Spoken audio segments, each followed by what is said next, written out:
త్రయంబకేశ్వరం వెళ్ళినప్పుడు గోదావరి నది జన్మస్థలాన్ని చూడటం అస్సలు మర్చిపోకండి. ఇక్కడికి వెళ్లాలంటే త్రయంబకేశ్వరం బస్టాండ్ నుంచి ఆటోలు దొరుకుతాయి. వీళ్ళు 1 కిలోమీటర్ దూరంలో ఉన్న మెట్లదారి వరకు తీసుకెళ్తారు. అక్కడి నుంచి మనం మెట్లెక్కుతూ బ్రహ్మగిరి పర్వతాలపైకి వెళ్ళాలి.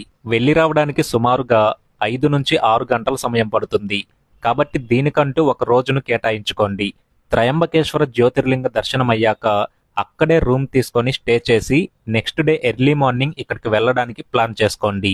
కొండపైకి వెళ్ళాక ఒక చిన్న మందిరంలో నంది నోటి నుంచి ఈ గోదావరి నది ఉద్భవిస్తూ ఉంటుంది. అయితే ఈ ట్రెక్కింగ్ ని ఎంజాయ్ చేయాలంటే రైనీ సీజన్ లో వెళ్ళడం మంచిది. మరి మీలో ఎవరైనా ఈ గోదావరి నది జన్మస్థానం చూసి ఉంటే మీ అనుభవాలను కామెంట్ సెక్షన్ లో పంచుకోండి. వీడియో నచ్చితే లైక్ చేయండి, షేర్ చేయండి. ఇలాంటి మరిన్ని వీడియోస్ కోసం నా ఛానల్ సబ్స్క్రైబ్ చేసుకొని పక్కనే ఉన్న గంట కొట్టండి.